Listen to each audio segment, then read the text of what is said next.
Hello students, आप सबका welcome है ऑनलाइन क्लासेस में। तो लास्ट क्लास में हमने स्टडी किया था electric polarisation, polarisation vector, linear isotropic dielectrics. इनकी डेफिनेशन हमने स्टडी की थी। ओके, तो लास्ट क्लास से आगे अपन बढ़ते हैं। दो डेफिनेशन हम और नोट कर लेते हैं कि dielectric breakdown and dielectric strength, जिसके बारे में अपन लास्ट क्लास में थोड़ी चर्चा कर भी रहे थे। ये एनसीईआरटी की एक जगह डेफिनेशन दे भी रखी है एनसीईआरटी में कि डाइलेक्ट्रिक स्ट्रेंथ क्या होती है। तो इससे पहले कि अपन डाइलेक्ट्रिक स्ट्रेंथ पढ़े, देखते हैं डाइलेक्ट्रिक ब्रेकडाउन क्या होता है। तो डाइलेक्ट्रिक ब्रेकडाउन में क्या होगा कि जब अपन यहां ये एक एक्सटर्नल इलेक्ट्रिक फील्ड हमने यहां पे अप्लाई किया है और यहां पे किसी एक डाइलेक्ट्रिक को रखा है, तो इस एक्सटर्नल इलेक्ट्रिक फील्ड की वैल्यू हम इतनी ज्यादा कर दें कि यहां पे जो डाइलेक्ट्रिक के बाउंड इलेक्ट्रॉन है वो फ्री हो जाए, या फिर अपन कह सकते हैं कि जो आउटर मोस्ट के जो इलेक्ट्रॉन है वो फ्री हो जाए। और इलेक्ट्रॉन अगर फ्री हो गए इस डाइलेक्ट्रिक के, उस कंडीशन में क्या बन जाएगा, एक कंडक्टर की तरह बिहेव करेगा। इसी कंडीशन को अपन कहते हैं ब्रेकडाउन ऑफ डाइलेक्ट्रिक, कि उसका डाइलेक्ट्रिक का ब्रेकडाउन हो चुका है। ठीक है, तो अपन जैसे ये सेम वही बात होगी जैसे अपन किसी रस्सी को खींचे। ठीक है, तो मान लो वो 100 न्यूटन के फोर्स लगते ही वो टूट जाएगी, तो अपन 1 2 3 4 ऐसे खींचते जाए तो एक लिमिट तो आएगी ना। तो ऐसे यहां भी है कि आप एक्सटर्नल इलेक्ट्रिक फील्ड की वैल्यू इंक्रीज करते जाओ, तो फिर ये जो इंसुलेटर था, ये डाइलेक्ट्रिक था, ये भी फिर किसकी तरह बिहेव करने लगता है, कंडक्टर की तरह। रीजन क्या है, क्योंकि इसमें भी फ्री इलेक्ट्रॉन, क्योंकि इलेक्ट्रॉन फ्री हो जाता है फिर। तो इसकी डेफिनेशन क्या रहेगी, when A high electric field is applied on dielectric, then electrons from its outermost orbit becoming free and dielectric behave as a conductor. This phenomena is called breakdown. तो ये आप डेफिनेशन इसको नोट करोगे। ठीक है, next definition है वो इसकी स्ट्रेंथ को लेके। तो उस मटेरियल में डाइलेक्ट्रिक स्ट्रेंथ कितनी होती है, जितने सारे डाइलेक्ट्रिक होते हैं सबकी एक स्ट्रेंथ है, इनकी एक डाइलेक्ट्रिक स्ट्रेंथ होती है। तो डाइलेक्ट्रिक स्ट्रेंथ क्या होती है, it is a maximum value of external electric field up to which dielectric breakdown does not occur. ये एक मैक्सिमम इलेक्ट्रिक फील्ड की वैल्यू जिसके ऊपर अपन कहते हैं कि ये जहां तक किसी भी मटेरियल के अंदर है वो ब्रेकडाउन है वो नहीं होता।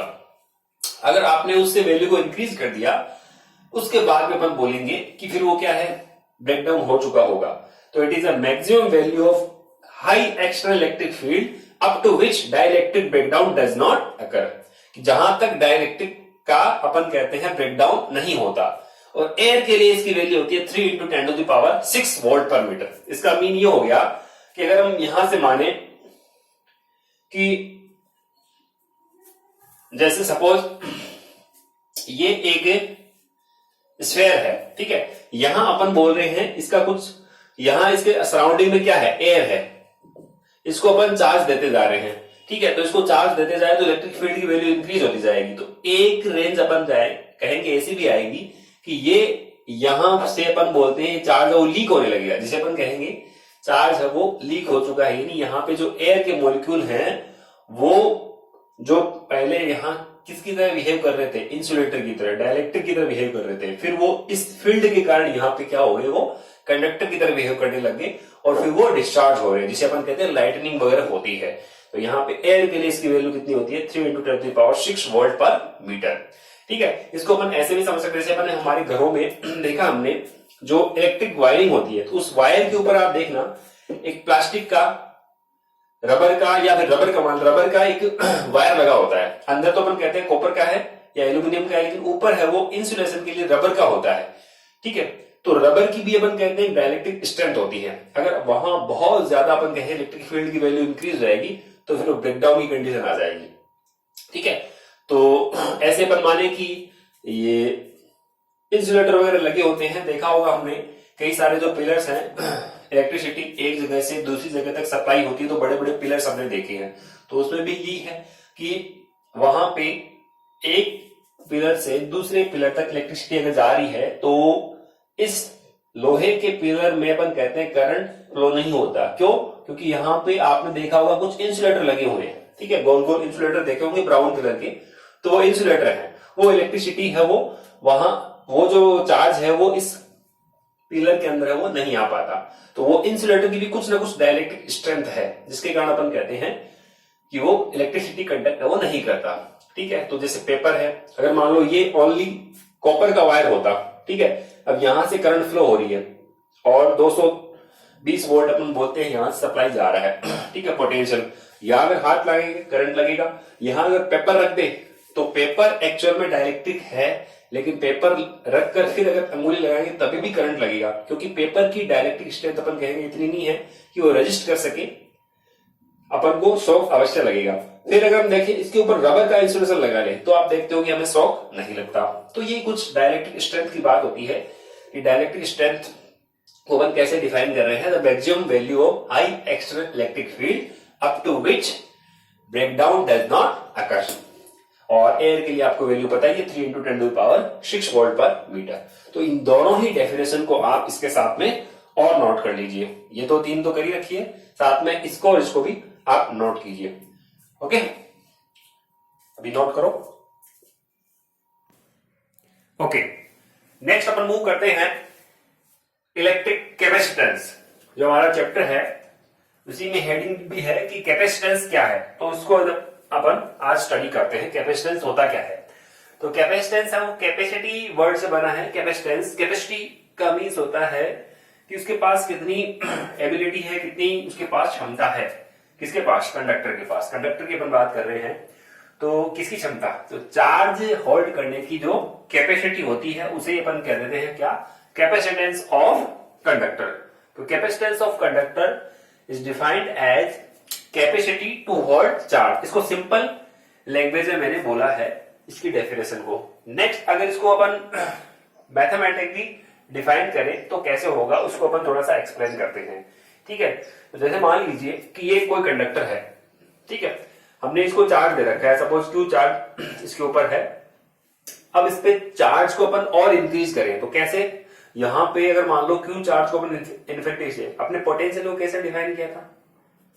इन्फिनिटी से क्यू चार्ज को इस पॉइंट तक लाने में किया गया वर्क डन, यूनिट चार्ज को लाने में किया गया वर्क डन, वही तो पोटेंशियल था।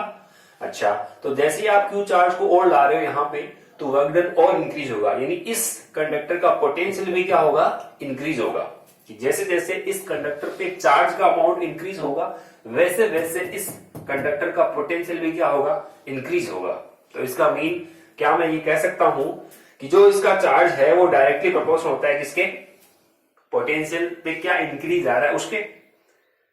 अगर अपन किसी कंडक्टर को क्यू चार्ज दे रहे हैं तो उसका पोटेंशियल इंक्रीज वी हो रहा है, तो Q is directly proportional to V, यानी जितना ज्यादा अमाउंट में चार्ज दोगे उतना ही क्या होगा? पोटेंशियल इंक्रीज होगा। इसको अपन ऐसे एक्सप्लेन कर सकते हैं, सपोज यहां पे मान लेते हैं कि ये एक कंटेनर है, ठीक है, और इसमें 10 लीटर पानी आता है, ठीक है, 10 लीटर वाटर अपन कहते हैं। इसकी कैपेसिटी कितनी है कि 10 लीटर तक ये फिल हो जाता है। तो अपन यहां पे मार्क कर देते हैं 1 2 3 4 5 6 7 8 9 10, ठीक है। यहां 1 सेंटीमीटर, सपोज ये 1 सेंटीमीटर है और यहां तक हो गया 10 सेंटीमीटर, ठीक है। तो 10 सेंटीमीटर तक अपन कह देते हैं कि ये, यानी 1 सेंटीमीटर अगर पानी आप यहां पे फिल कर रहे हो तो ये 1 सेंटीमीटर तक 1 लीटर पानी आता है। फिर से ये 10 लीटर का एक कंटेनर है, इसमें 10 लीटर पानी आता है। तो इसकी कैपेसिटी कितनी है पानी को होल्ड करने की? 10 लीटर। 10 लीटर से ज्यादा आ सकता है क्या? नहीं, ठीक है, कम आप कितना भी डाल सकते हो। तो यहां अपन बोलेंगे दो बातें आपको ध्यान में रखनी है। एक तो मैं बात करूंगा वाटर की, ठीक है, तो वाटर की रेस्पेक्ट में यहां कौन है? वाटर के रेस्पेक्ट में यहां पर लेते हैं किसको? चार्ज को। और जो ये लेवल है 1 2 3 4 ऐसे 10 सेंटीमीटर लेवल को मैं ले लेता हूं क्या? पोटेंशियल, ठीक है। तो जैसे जैसे आप चार्ज को इंक्रीज करोगे, ठीक है, पोटेंशियल क्या होगा? इंक्रीज होगा। जैसे जैसे वाटर को इंक्रीज करोगे, जैसे जैसे वाटर इंक्रीज कर रहे हो 1 litre 2 litre 3 litre 4 litre 5 litre, तो क्या लेवल भी इंक्रीज हो रहा है? यस, लेवल भी इंक्रीज हो रहा है। तो जैसे चार्ज इंक्रीज हो रहा है वैसे ही पोटेंशियल भी इंक्रीज हो रहा है। कहने का मीन ये हो गया कि अगर किसी कंडक्टर को अपन चार्ज देते हैं तो उसका पोटेंशियल सीधा सीधा इंक्रीज होता है। ओके, तो अपन मैथमेटिकली डिफाइन करना जा रहे हैं, तो इसके लिए मैं यहां पे बोलूंगा कि यहां अपन इसकी डेफिनेशन नोट कर लेंगे, वो इस फॉर्मूले से बन जाएगी कि Q charge is given to a conductor and increment in potential and increment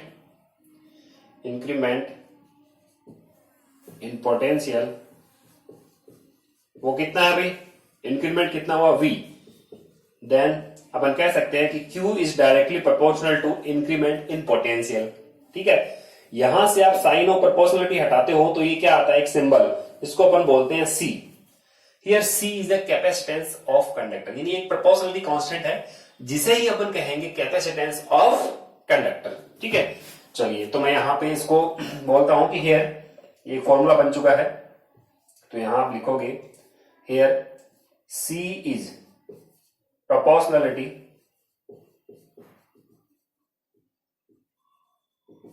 constant, ये एक प्रोपोर्शनलिटी कांस्टेंट है। और फिर अपन बोलेंगे कि इसे अपन क्या कह रहे हैं, इसको अपन बोलेंगे capacitance of conductor. C is proportionality constant which called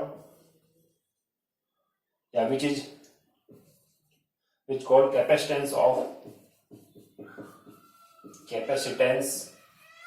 of conductor।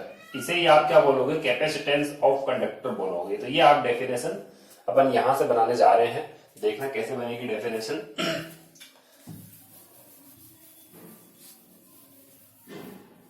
एक मिनट, ओके, तो अपन बोलेंगे कि Q equals to C V. तो यहां ये एक जनरल फॉर्मूला बना है, यहां से अपन डिफाइन करने जा रहे हैं इसकी मैथमेटिकल डेफिनेशन। तो आप C को डिफाइन करने के लिए बोलो, C इक्वल्स टू क्या बना, तो C इक्वल्स टू अपन बोलेंगे Q अपॉन V। ये फॉर्मूला बन चुका हमारा कैपेसिटेंस का। ठीक है, जिसको अपन बहुत आगे न्यूमेरिकल्स में भी यूज करेंगे। C क्या है, कैपेसिटेंस ऑफ कंडक्टर। और कैपेसिटेंस की जनरल डेफिनेशन अपन ऐसे बोल सकते हैं, capacity to hold charge. C equals to Q upon V। अब इसको डिफाइन कर लो, अगर अपन किसी कंडक्टर को Q चार्ज दे रहे हैं, ठीक है, तो ये Q के इक्वली हो जाएगा कैपेसिटेंस कब, अगर इसका पोटेंशियल यूनिटी से इंक्रीज हो जाए। V को अगर 1 ले ले तो क्या C इक्वल्स टू Q बन जाएगा, यस। तो इसकी यही डेफिनेशन बन गई कि capacitance of conductor is amount of charge which given to a conductor which increase the potential of conductor with unity. ये अपन इसको डिफाइन करके बोल सकते हैं। ठीक है, तो ये इसकी डेफिनेशन मैं यहां पे नोट कर देता हूं कि कैपेसिटेंस को कैसे डिफाइन किया गया है। तो यहां पे मैं लिख रहा हूं, it is amount of charge given to a conductor, it is amount of charge given to a conductor which increase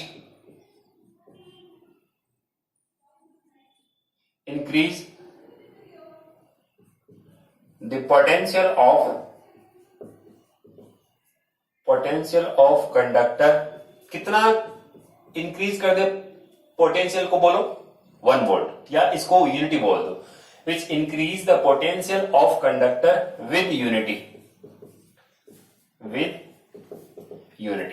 ठीक है, यूनिटी लिख देंगे अपन, यूनिटी।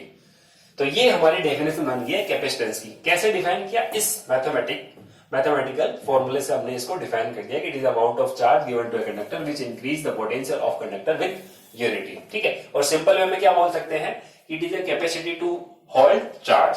ठीक है, तो यहां पे इसको बोल सकते हैं, it is also define as capacity to hold charge, या सीधा लिख सकते हैं, it is also capacity to hold the charge. ठीक है, कैसे डिफाइन कर सकते हैं अपन इसको, कैपेसिटी टू होल्ड चार्ज। तो यहां से इसको ब्रैकेट में नोट कर लो आप। ठीक है, मैं इसको ब्रैकेट में लिख देता हूं, यहां लिखते हैं कैपेसिटेंस। ठीक है, उसको ब्रैकेट में नोट कर सकते हैं अपन, capacity to hold the charge, और वैसे इसकी डेफिनेशन मैथमेटिकली यहां से हमने लिख दी। तो ये हमने बोल दिया Q is directly proportional V। समझ में आ गया कैसे? जैसे मोटर में वाटर इंक्रीज हो रहा है तो लेवल इंक्रीज होगा, चार्ज अगर देते जा रहे हो तो पोटेंशियल इसका इंक्रीज होगा। यस, तो ये एक इंपॉर्टेंट फॉर्मूला है कैपेसिटेंस का। अब अपन इसकी छोटी छोटी बातें लिखते हैं, जैसे कैसी क्वांटिटी है, स्केलर है कि वेक्टर? तो अपन बोलेंगे ये स्केलर क्वांटिटी है। यहां पर लिखेंगे कि capacitance is a scalar quantity, तो यहां पे आप लिख दो इट इज स्केलर क्वांटिटी। ठीक है, डायरेक्शन वगैरह कुछ होती नहीं स्केलर की। फिर इसकी यूनिट क्या होती है? यस, ये क्वेश्चन एग्जाम में कई बार पूछते हैं, यूनिट क्या होती है, ये इंपॉर्टेंट है, थोड़ा सा ध्यान से देखना। यूनिट बोलिए, चार्ज अपॉन वोल्टेज है, तो चार्ज की यूनिट क्या है? चार्ज की यूनिट होती है कुलाम। तो कुलाम का सिंबल अपन क्या यूज करते हैं? सी, कैपिटल सी। ये कैपिटल सी है, और ये पोटेंशियल इंक्रीज है तो V, तो यहां पर बोलते हैं इसका वोल्ट का क्या होता है? सिंबल V होता है, तो कुलाम अपॉन वोल्ट। ठीक है, एक दूसरी यूनिट भी होती है जिसे अपन कहते हैं फेरेड। ध्यान रखना, फेरेड अलग है और फेराडे अलग है। फेराडे चार्ज की यूनिट है और फेरेड है कैपेसिटेंस की यूनिट है। ठीक है, तो फेरेड का सिंबल अपन F यूज करते हैं, तो ये भी आप ध्यान रखना, 1F equals to 1 coulomb upon volt. ठीक है, ये फेरेड का सिंबल है। फेरेड है वो बहुत बड़ी यूनिट होती है, आगे आपको पता लगेगा कितनी बड़ी यूनिट होती है ये बात ध्यान में रखना आप। तो 1F इक्वल्स टू 1 कुलाम पर वोल्ट। सीजीएस यूनिट पे होती है, लेकिन अपन उस पर नहीं जाएंगे, ओनली एसआई की बात कर रहे हैं। और कल जो लास्ट क्लास में हमने बात की थी उसमें भी एक जगह फॉर्मूला आया था, P इक्वल्स टू, ये जो पोलराइजेशन वेक्टर था वो किसके प्रोपोर्शनल था? डायरेक्टली E के, और फिर हमने यहाँ पे काई E और यहां लिखा था हमने ये। ठीक है, अब ये एप्सिलॉन नॉट आपकी बुक में नहीं है। ठीक है, तो वो गाउसियन यूनिट है, वो यूनिट दूसरी है जिसके कारण अपन बोलेंगे वो काई E इंटू E है। मैंने यहाँ ऐसा यूनिट यूज किया है, तो अगर हम देखें तो ये काई है वो इलेक्ट्रिक ससेप्टिबिलिटी है, और ये एप्सिलॉन नॉट है वो यहाँ पे इसकी डायमेंशन को डायमेंशन लेस बनाने के लिए मल्टीप्लीकेटिव फैक्टर था। तो ये बिल्कुल ठीक है, इसको आप नेट पे चेक भी कर सकते हो। तो ये पोलराइजेशन वेक्टर हो गया जो डायरेक्टली प्रोपोर्शनल था अप्लाइड फील्ड के। यस, अपन बात करते हैं, यहाँ पे यूनिट बता दी। अब इसका डायमेंशन अगर आपसे पूछे तो डायमेंशन भी अपन बता सकते हैं कि क्या डायमेंशन आएगी। डायमेंशन अपन बता सकते हैं, चार्ज की क्या होती है डायमेंशन, निकाल लो। चार्ज की A1 T1 चार्ज की पता है, और पोटेंशियल की, पोटेंशियल होता है वर्क अपॉन चार्ज। तो चार्ज वापस से ऊपर चला गया तो चार्ज की तो होगी A2 और T2, और यहां जाएगा वर्क की क्या होती है M1 L2 T-2। तो फाइनली आप बता सकते हो डायमेंशन आएगी इसकी M-1 L-2 और T-2 पर जाके +4, तो ये 4 और ये A कितना आ गया 2। इसको स्क्वायर ब्रैकेट में बंद कर दिया अपन। ये इसकी डायमेंशन होती है कैपेसिटेंस की। ओके, फिर अपन बोलते हैं इसकी डिपेंडेंस किस पर है। ठीक है, कैपेसिटेंस है वो किस बात पे डिपेंड करता है। तो ये एक यहां से इंपॉर्टेंट बात निकल के आती है, और कई सारे क्वेश्चन भी इसके ऊपर आते हैं कि कैपेसिटेंस वो किस बात पे डिपेंड करता है। ओके, तो सबसे पहले अपन बात करेंगे कि डिपेंडेंस क्या है कैपेसिटेंस की, किस पे डिपेंड करता है डिपेंडेंस। ठीक है, तो देखिए अपन यहां से अपन को पता लग जाएगा किस बात पे डिपेंड करता है। अगर मैं चार्ज को डबल कर दूं तो कैपेसिटेंस डबल हो जाएगा क्या? आंसर नहीं, न तो ये कैपेसिटेंस चार्ज पे डबल करता है, चार्ज पे डिपेंड करता है। क्या मैं पोटेंशियल को डबल कर दूं तो क्या कैपेसिटेंस हाफ हो जाएगा? आंसर नहीं, न तो ये चार्ज पे डिपेंड करता है, न ही ये पोटेंशियल इंक्रीमेंट पे डिपेंड करता है। तो किस बात पे डिपेंड करता है वो सुनना। फर्स्ट नंबर पे शेप और साइज। ठीक है, तो यहां पर लिखेंगे shape and size of conductor. जो कंडक्टर की शेप और साइज है उस पर डिपेंड करेगा कितना छोटा बड़ा है। फिर दूसरा है कि ये इस कैपेसिटर के पास, या योग है कि इस कंडक्टर के पास में अगर कोई दूसरा कंडक्टर रखें तो इसका कैपेसिटेंस है वो चेंज हो सकता है। तो यहां पर बोलेंगे प्रेजेंस ऑफ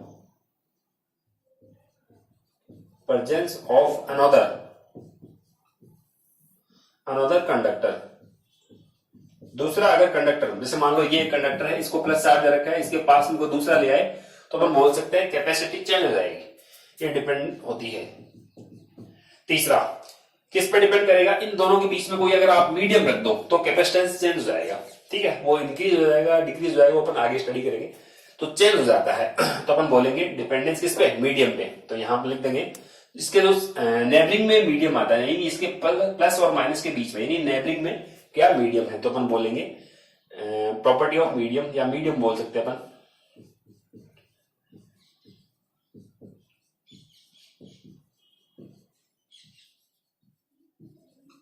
ठीक है, मीडियम कैसा आपने भरा है उस बात पे डिपेंड करेगा, तो प्रॉपर्टी ऑफ मीडियम। ठीक है, और किस बात पे डिपेंड करता है, तो ये अपन तीन ही बातें बताएंगे, इन पे बेसिकली है वो डिपेंड करता है। किस बात पे डिपेंड नहीं करता, चार्ज पे। किस बात पे डिपेंड नहीं करता, पोटेंशियल डिफरेंस पे। ठीक है, और इस बात पे भी डिपेंड नहीं करता कि आपने कंडक्टर कैसा लिया है। ठीक है, अगर एक गोल्ड का कंडक्टर है और एक एल्यूमिनियम का कंडक्टर है, तो दोनों का अगर मानो ज्योमेट्री सेम है, तो दोनों का कैपेसिटेंस भी क्या होगा, सेम होगा। ठीक है, तो ये इन तीन बातों पे डिपेंड नहीं करता, न चार्ज पे, न पोटेंशियल डिफरेंस पे, न ही नेचर ऑफ कंडक्टर, उस पर भी डिपेंड नहीं करता। ओनली किस पे डिपेंड करता है, साइज पे। ये कैसा है, आपको कैसे डिपेंड करता है, उसको अपन इस बात से एक्सप्लेन कर सकते हैं। ठीक है, इसके पास में मैं एक यहां पे एक और कंटेनर ले लेता हूं। ठीक है, यहां वही, यहां तक कितना है, 10 सेंटीमीटर। ठीक है, और ये है 1 सेंटीमीटर, यहां 1 सेंटीमीटर, फिर इसे आगे मार्किंग की हुई है, मान लो ये 10 है। ओके, अब देखना, ये एक 10 लीटर का कंटेनर है, और ये वाला जो कंटेनर है उसमें पानी कितना आ सकता है, 100 लीटर, 100 लीटर वाटर आ सकता है। ठीक है, तो यहां पे अपन दोनों का एक कंपेयर कर रहे हैं कि इसकी कैपेसिटी कितनी है, 10 लीटर की, इसकी कैपेसिटी कितनी है, 100 लीटर की। तो किसमें किसकी कैपेसिटी ज्यादा है, यस, इसकी कैपेसिटी ज्यादा क्यों है, क्योंकि इसका साइज भी तो ज्यादा है ना, इसका साइज ज्यादा है। तो यही बात हमने की थी साइज की।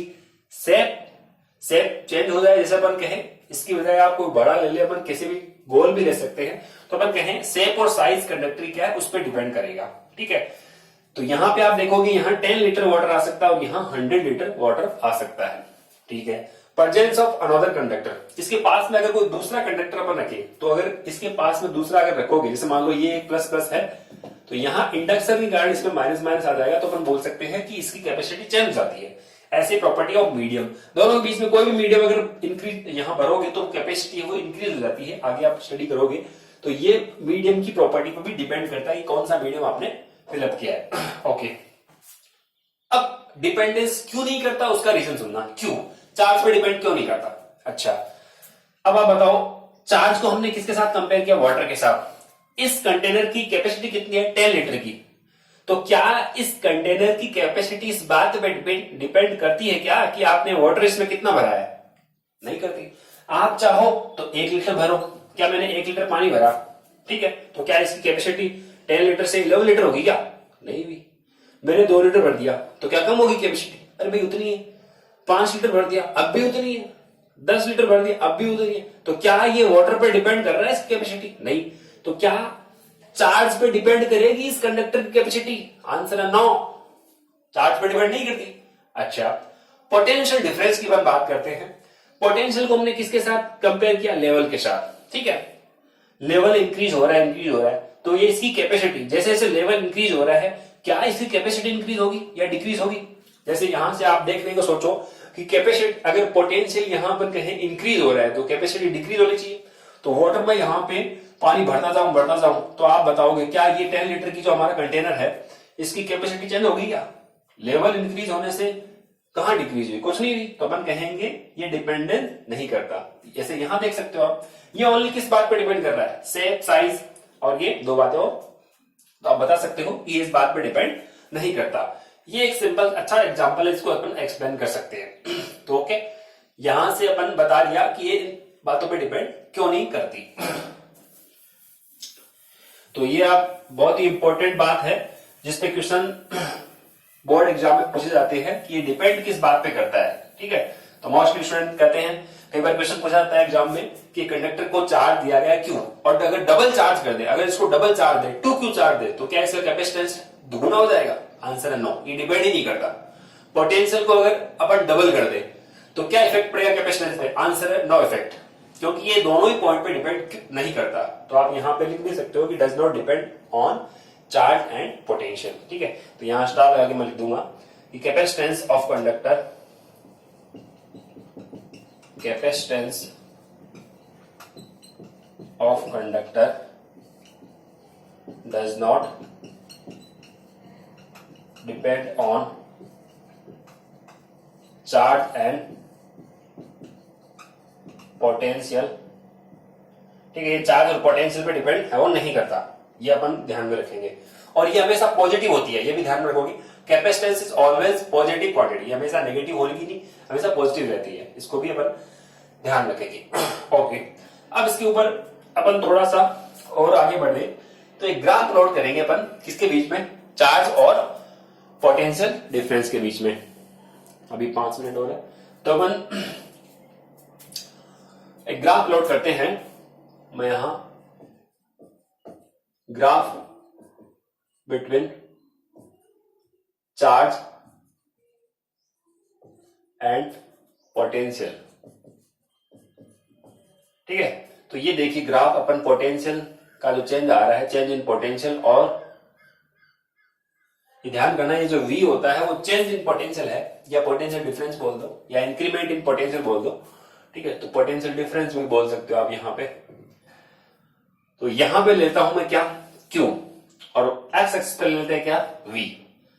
ठीक है, अब यहां पे हमने Q इज डायरेक्टली प्रोपोर्शनल तो किसके, V के।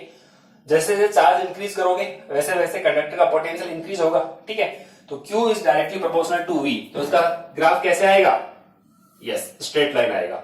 ठीक है, और मान लो ये एंगल थीटा है, तो इसका अगर आपसे पूछे स्लोप, ये स्लोप का मतलब समझते हो, टेन थीटा, तो यहाँ पे टेन थीटा किसकी वैल्यू देगा, ये हमने 11th क्लास में स्टडी किया है कि टेन, यहाँ पे जो स्लोप होता है वो एक डिफरेंशिएशन को शो करेगा, यानी Q अपॉन V। अगर यहां से मैं आपसे पूछूं टेन थीटा है, तो ये अगर Q है तो ये कितना होगा Q, तो Q अपॉन V, यानी परपेंडिकुलर अपॉन बेस, जिसको अपन टेन थीटा बोलते हैं। तो यहां से आप बोलोगे slope tan theta equals to Q upon V। बताइए किसकी वैल्यू देगा, Q अपॉन V किसके इक्वल है, कहीं दिख रहा है आपको, यस, Q अपॉन V किसके इक्वल है, कैपेसिटेंस के। ये ठीक उसी प्रकार है जैसे आप 11th क्लास में कहते थे कि displacement upon time equals to velocity. Displacement और टाइम के बीच का जो प्लॉट है वो आपको वेलोसिटी का देगा। ठीक है, ऐसे ही आप वेलोसिटी वर्सेस टाइम के बीच में प्लॉट करो तो आपको एक्सप्रेशन मिल जाएगा, पता है हमें पहले से, फिर भी आपको याद दिला देते हैं। तो ये हो गया स्लोप। ये इंपॉर्टेंट क्वेश्चन भी आता है कि मान लो आपसे क्वेश्चन पूछ ले 1 मार्क का कि स्लोप बिटवीन, या यो कह सकते हैं कि sorry, graph between charge and potential difference, इसके बीच में जो ग्राफ प्लॉट होगा वो आपको किसकी वैल्यू बताता है। तो आप सीधा सिंपल सा एग्जांपल बताओगे, सीधा सिंपल सा क्या बोलोगे, कैपेसिटेंस की वैल्यू को बताता है। लेकिन एक इंपॉर्टेंट बात और है कि आपको देखना कि वो चार्ज एक्स एक्सिस पे है कि वाई एक्सिस पे, ये ध्यान करना। यहां पे अगर मान लो मैं इसकी बजाय ऐसा बना दूं, V इधर कर दूं और Q इधर कर दूं, अब अगर आपसे पूछे कि ये स्लोप किसको बता रहा है, तो अब मत कह देना कि यहाँ पे कैपेसिटेंस को बता रहा है। अब अगर आप देखोगे तो यहाँ पे परपेंडिकुलर अपॉन बेस क्या बनेगा, तो V upon Q equals to 1 upon C बनेगा। ठीक है ना, तो ध्यान रखना इस बात को कि चार्ज हमेशा कहां लाना चाहिए, एक्स एक्सिस पे, सॉरी वाई एक्सिस पे। इसको याद रखने का तरीका ऐसे है कि भाई Q यहाँ पे क्या है, ऊपर है, तो Q ऊपर ही रखना है अपन को, V नीचे है तो V को नीचे रखना है। ये ऐसे सिंपल सा याद रखने का तरीका है, बाकी आप कैसे भी इसको तैयार कर सकते हो। तो एक इंपॉर्टेंट क्वेश्चन अपन यहां से नोट भी करेंगे साथ में, और इसमें लिख देंगे कि ग्राफ वो किसको बताता है। तो यहां पर बताएंगे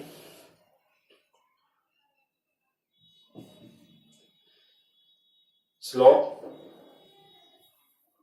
ग्राफ बिटवीन, तो लिख दिया graph between charge and potential. ठीक है, graph between Q and V, the slope gives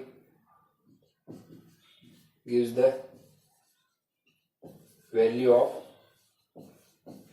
capacitance. ठीक है, तो इसको अपन यहां से नोट करेंगे कि कैपेसिटेंस की वैल्यू को बताता है, कैपेसिटेंस।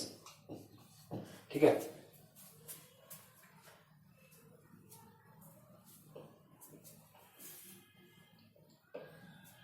ओके, तो अपन यहां से एक क्वेश्चन नोट करते हैं, इसको आप नोट करना। मैं क्वेश्चन बता देता हूं आपको क्या है, आप इसको कमेंट में बताओगे कि इसका आंसर क्या आएगा। क्वेश्चन ये है कि मान लो आपको एक ग्राफ दिया गया है ये Q है और ये V है, दो कंडक्टर है A और B, ठीक है। अब आपको पूछा गया है किसकी कैपेसिटेंस ज्यादा है, A और B में से किसकी कैपेसिटेंस ज्यादा है, ठीक है। तो आपको ये आंसर देना है कि A और B में से किसकी कैपेसिटेंस है वो ज्यादा रहती है, ओके। या इस तरह अपन इस ग्राफ को चेंज भी कर सकते हैं क्या, कि अगर मान लो मैं यहाँ पे V कर दूं और यहाँ Q कर दूं, और यहाँ अगर मान लो A है और यहाँ B है, तो आपसे पूछा जाएगा किसकी कैपेसिटेंस ज्यादा है। तो ऐसे मत समझो ना कि जहां पे केवल मात्र आपको एक चीज आप याद रखो कि ऊपर वाले की ज्यादा होती है, नीचे वाली कम होती है। आपको देखना होगा कि ग्राफ पहले कहां किसके बीच प्लॉट किया गया है। तो Q यहाँ ऊपर है वाई एक्सिस पे और V एक्सिस पे। तो मेरा क्वेश्चन है वो आपसे यही है कि A और B में से किसकी कैपेसिटेंस ज्यादा होगी और उसका रीजन क्या है, ठीक है, ओके। तो ये क्वेश्चन है जो आपको करना है। Q यहाँ चार्ज है, V पोटेंशियल डिफरेंस है, और A और B क्या है, दो कंडक्टर हैं, ठीक है। तो यहां अपन नोट कर सकते हैं कि here A and B are conductors and capacitance of conductor A and B किसकी ज्यादा रहेगी यहां से। तो capacitance A greater than B या फिर capacitance B greater than capacitance A, इन दोनों में से किसकी वैल्यू ज्यादा होगी, ठीक है। तो आज तक के लिए इतना ही, और इसके बाद में एक डेफिनेशन और जाती है आपकी, जिसको अपन 1 फेरेड की डेफिनेशन बोलेंगे। तो 1 फेरेड की डेफिनेशन अपन कैसे बनाएंगे, यहां से C की वैल्यू 1 बनानी है, तो बोलो Q की वैल्यू 1 बोल 1 और V की वैल्यू क्या कह दो आप 1। तो ये 1 फेरेड की डेफिनेशन बन जाएगी। कैसे कि if 1 coulomb charge is given to a conductor then its potential increase with 1 volt, then capacitance of conductor is 1 farad। उसका कैपेसिटेंस है वो 1 फेरेड जाएगा, जो नेक्स्ट क्लास में आपको नोट करवा दी जाएगी। तो आज तक के लिए इतना ही, आप इसको नोट कर सकते हो। Okay student, thank you.